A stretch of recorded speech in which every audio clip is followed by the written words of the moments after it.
Co kdybychom se zase trošku začarovali, co? Jako nějaký kouzlo? No tak, my ten šátek necháme zmizet. A to tak, že já ho strčím tady do té dlaně. A on zmizí, jo. A řeknu se, mi to nevede. Takže nemám žádný rukávy, aby si nemyslel, že ho tam strčím. Já ho takhle strčím. Takhle nacpu do té dlaně, jo. Tak, pojď, jestli tam zavez. Do té dlaně, tak. A zkusíme čáry máry funguje. Nějaký kouzlo? Čáry máry, toto čáry. To je co? Kde je? Nemáme nic. Žádný šátek. Vrátíme ho do původního stavu. Tak, zkusíme hůlkou taky nad tím mávat. Počko čáry, to je takový to, on se říká abrakadabraka nebo simsalabim, tak pozor. Zkusíme si ho tam mám v té dlani. Hele, je tam. A dokonce i nějaký smetí tam. Tak co? To je bomba. Tak je to možné. Tak, děkuji vám. Potlesk, hele. Tahle ta Rubiková kostka, já ji složím za 2,5 minuty. Na to nemáme čas. Ale když máme kouzelnou hůlku a kouzelný měšec, tak ji složíme třeba za takových 8 sekund. To je hodně rychlý. Ale potřebuji někoho, kdo ji roztočí, ale opatrně, jak se to rozházejí, prostě já se nebudu dívat, že jo. My tady samozřejmě máme opět kouzelný měšec, ve kterým není nic. Ty jsi ji rozházel pořádně, teda, to bude až. Potom poprosíme tady někoho, třeba ty vešli hůlku, opatrně. A kdyby náhodou, ještě to může někdo zkusit rozházet třeba, že musíte si s tím zatočit třeba. Jo. Nebo, ty bláho, tohle to mám složit za 8 sekund, jo. No. Tak, šoupneme ji tam. Pozor, čáry máry, že jo, nebo nějaký. Odkud čáry. Tu kostku zase vydáme, tady trošičku jako, ty jste jí dali zabrat na ty kostce. Já si tohleto tady někam položím. Podívejte se, já ji zkusím složit za 8 sekund. Ale čekáte, že takhle se na to budu dívat. Já udělám ještě něco jiného. Já si ji složím za hlavou. Ale abyste si nemysleli, že si ji můžu tam klidně vyměnit, jo. V žádném případě, nemám rukávy, nemám nic, jo. A zkusíme počítat, jo.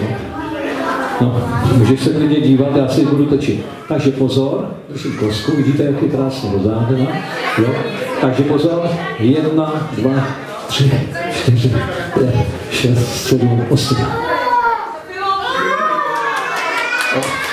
Abyste si nemysleli, že to je jenom takový to, tak co kdybychom si ještě dali nějaký jiný kouzlo třeba, že jo?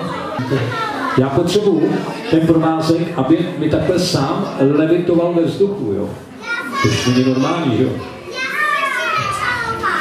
Ne, tak prosím tě, musíme, ale to je strašně, to je o to, že to je hrozně citlivý kouzlo, jo? Ty budeš muset tou hůlkou takhle čarovat a pomalučku jako zkusit nahoru, mně to nejde jako dělat obojí. A ten provázek se musí napnout a on zůstane ve vzduchu, jo? Tak pozor, takže pozor, zkusíme, opatrně, ale že by. Takhle, no, kousíček nad tím, no, to je dobrý, vej, tohle. Tak pozor. Já jsem si totiž zakuckal, víš, tak ono to zase to. Tak znova, jo. Takže pozor. Zkusíš to ty? Tak. Musíš trošku blíž. Pozor. Tak, už nám zdrhá nahoru, já si ho takhle radši podržím.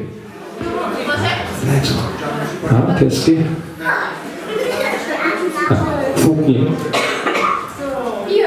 A je to. Dobrý, děkuji, to je celý. Víc toho nevím. Ještě máme pak jedno kouzlíčko na závěr, vidíme, kolik bude času. Ti potřebuji, abys mi vybarvil ty hezký obrázky tady, ty, jo, jako. Takže jo, tyhle ty krásné obrázky. Což oni tam nejsou, jo. To je divný, jak je to možné. Ondrášku, pozor, zkusíme mávat to, nestřílujte nám tady, jo. Zkus čarovat, jo, tady jako nad tím, zkus tam něco nakreslit ve vzduchu, jo.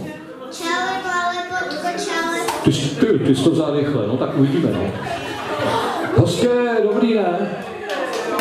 Jo, ale pozor, to není všechno, jo. Ono by to chtělo vybarvit. Tak my ti dáme takhle za to bonbonky a vy si zapojilo víc dětí. Vyměníme to za tu hůlku, jo.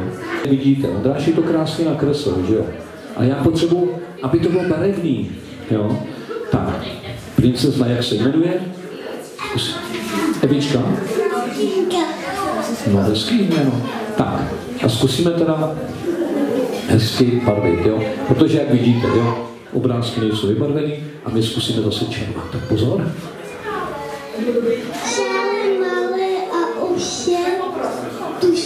A co tam barvit? A zkus to jako trošku barvit, víš, jako, protože takovýhle nějaký to, víš, toto, a nepřetahovat, zkus tam, jako mysli si, že jsou tam obrázky, zkus to jako hezky vybarvit, tak. To se sám myšlí. Tak asi stačí, tak se podíváme. Ty, no teda, takhle těsně to jako, no to je příšerný tohleto. Takhle vybarvit. Zkusíme to trošku se soustředit, jo? Tak, ještě jednou zkusíme, tak pozor. A hezky barvíme. Ať je to hezky barevný. A už je to barevný. barevný. Tak uvidíme. Konečně, no hezký, tak jo. Takže potlesk. Já to potřebuji ještě na příště, tak to takhle hezky vyklepu. Obrázky utíkají. No co? A dostaneme nic. To je na příště. A šel bych cestou kašlou, co nikoho nezděří, sám těkrát je s tou kašlou cyklou bezí, bude točí kvítu, že se ale kapříši divů. Když dáme košem, pak zácky bude číst, já chtěl mít tě město vaše, nechům jsem si jist, bude točí kvítu, že se ale kapříši divů. Všechno okolo pořád a díval se vlastně ze všech stran, jak se koulí. Celý den přemítám tím, co neznáme, protože se dávno neznáme. Snad adres mají, to poselství mám.